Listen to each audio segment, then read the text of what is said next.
আমি মায়ের বাধ্য ছেলে, আমি আমার বউকে নিয়ে যাচ্ছি বৌমা ষষ্ঠী খাওয়ানোর জন্য। নিজের বৌমা ষষ্ঠী খেতে নিজেই দৌড়ে দৌড়ে যাচ্ছে। Hi friends, welcome back to another blog. আশা করি তোমরা সবাই খুব ভালো আছো। আজকে আমরা দুজনে যাচ্ছি একটা নতুন রেস্টুরেন্টে। আমরা দুজন তো খুবই খাদ্য রসিক, তোমরা সবাই জানো সেটা। নতুন নতুন রেস্টুরেন্ট আমরা এক্সপ্লোর করি। তো আমি বুকিং করেছি 9:30টার সময়। তো এখন ঘড়িতে বাজে 9:10।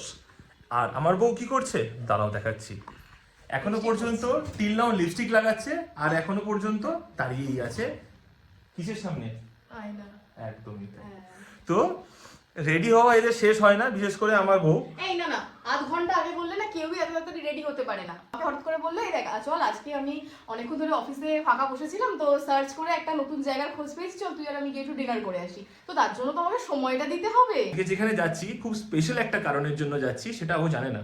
সেটা আমার জন্মদিন তো দেরি আছে। তোর জন্মদিন দেরি? তোর জন্মদিনের জন্য কি এইভাবে রেডি হয়ে যাবো? সেটা আলাদা লেভেলের হবে। কি লেভেলে জন্মদিন দেখিস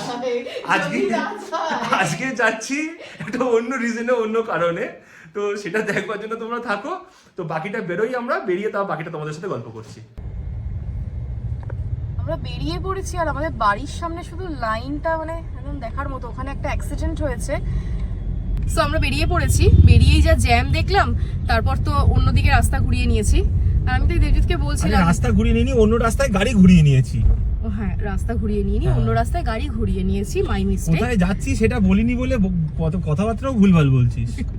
না না, আমি তো দেবজিৎকে বলছিলাম যে তুই ভেবে দেখ, আমরা প্রতিদিন সকালবেলা ডায়েট স্টার্ট করি আর রাত অবধি গিয়ে আমরা ডায়েট ভেঙে দিই। এরম ভাবে চললে মানে এরম ভাবে চলতে থাকলে कैसे होगा, है ना? ऐसा जैसा चल रहा है ऐसे ही होगा। नहीं होगा। ওই দেখ না, একটা গাড়িতে তিনজনে মিলে যাচ্ছে, একটার মাথা কারো হেলমেট নেই। এখন কি কোনো পুজো আছে তোমরা জানলে না? মনে হচ্ছে দুর্গা ঠাকুর। এখন থেকে দুর্গা ঠাকুর কি জন্য যাবে? এটা তো পদ্ম ফুলের উপর ঠাকুর বসে আছে। হ্যাঁ, তো হয়তো কোনো মানে কোনো থিমের উপর ডিপেন্ড করছে। কিন্তু আমরা তো বালিগঞ্জ চলে এলাম। তুই কি আমাকে রাজবাড়ি নিয়ে যাচ্ছিস? আমার মনে হচ্ছে না ও আমাকে রাজবাড়ি নিয়ে যাচ্ছে, কলকাতা রাজবাড়ি। কারণ অনেকদিন ধরে আমাকে বলছিলাম আমাকে কলকাতা রাজবাড়ি নিয়ে যাওয়ার জন্য। তুই যখন বুঝতে পেরে গেছিস তাহলে আমি সত্যিটা অ্যাডমিট করি।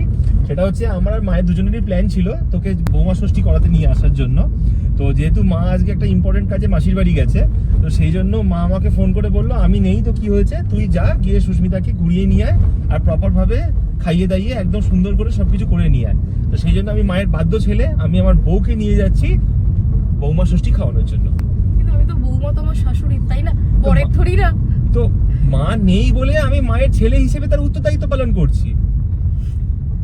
খুব ভালো কথা, খুব ভালো কথা। আমার বাবা মা ওকে গুছিয়ে জামাই ষষ্ঠী খাইয়েছে আর আমাকে কাছে গুছিয়ে বৌমা ষষ্ঠী খাওয়াবে, যদিও খাওয়ার ক্ষমতা আমার নেই।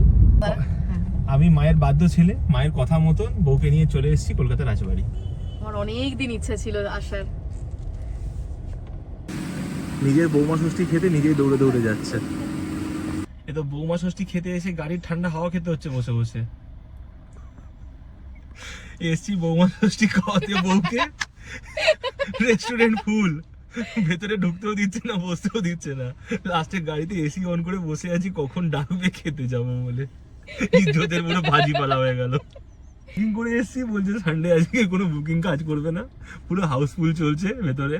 যখন ফাঁকা হবে তখন ওরা ডাকবে, ডাকলে ভেতরে যাবো। মানে আমি না ওই জন্য রবিবার করে কোনো রেস্টুরেন্টে আমি একদম যেতে চাই না।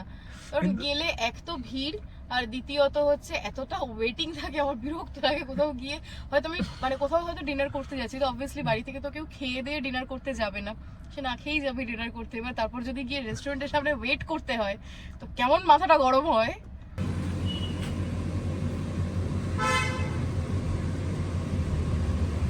বুধবার দিন আমার দিন পার হয়ে গেছে, আজকে তোর দিন।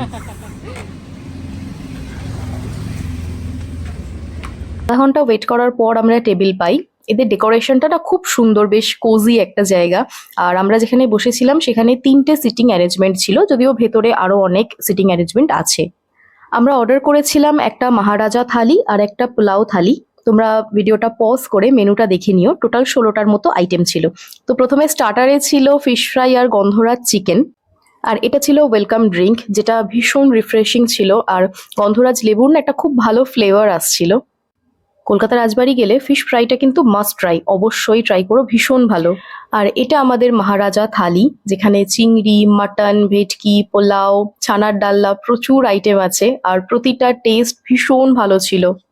আমার একার পক্ষে তো এত কিছু শেষ করা কোনোদিনই পসিবল নয় একবারে, তাও আবার। তাই দেবজিৎ নিয়েছিল নিজের জন্য একটা সিম্পল পোলাও থালি। আমরা দুজনে শেয়ার করেছিলাম, কারণ খাবার নষ্ট করতে খুবই গায়ে লাগে, যেখানে এতগুলো খাবার নষ্ট করা একদমই যাবে না। তো আমি স্টার্ট করেছিলাম সোনা মুগ ডাল, রাইস আর ঝুরি আলু ভাজা দিয়ে। আমার কাছে না এই আইটেমগুলো ভীষণ একটা কমফর্ট ফুড। দেবজিতের তো পোলাও পেলে আর কিছুই চাই না, তো ও শুরু করলো আলুর দম আর পোলাও দিয়ে, যেটা ওর খুবই ভালো লেগেছিল। তো মহারাজা থালিতে সব থেকে বেস্ট আইটেম ছিল ভাপা ভেটকি। মাছটা ভীষণ ফ্রেশ ছিল, আর টেস্ট তো নিয়ে আমি আলাদা করে কি বলবো, টেস্ট প্রত্যেকটা খাবারের খুবই ভালো। মাটন আর পোলাওটা অ্যাভারেজ ছিল। আবার হতেও পারে যেহেতু আমি পোলাও খুব একটা পছন্দ করি না, তাই জিনিসটা আমার অ্যাভারেজ লেগেছে।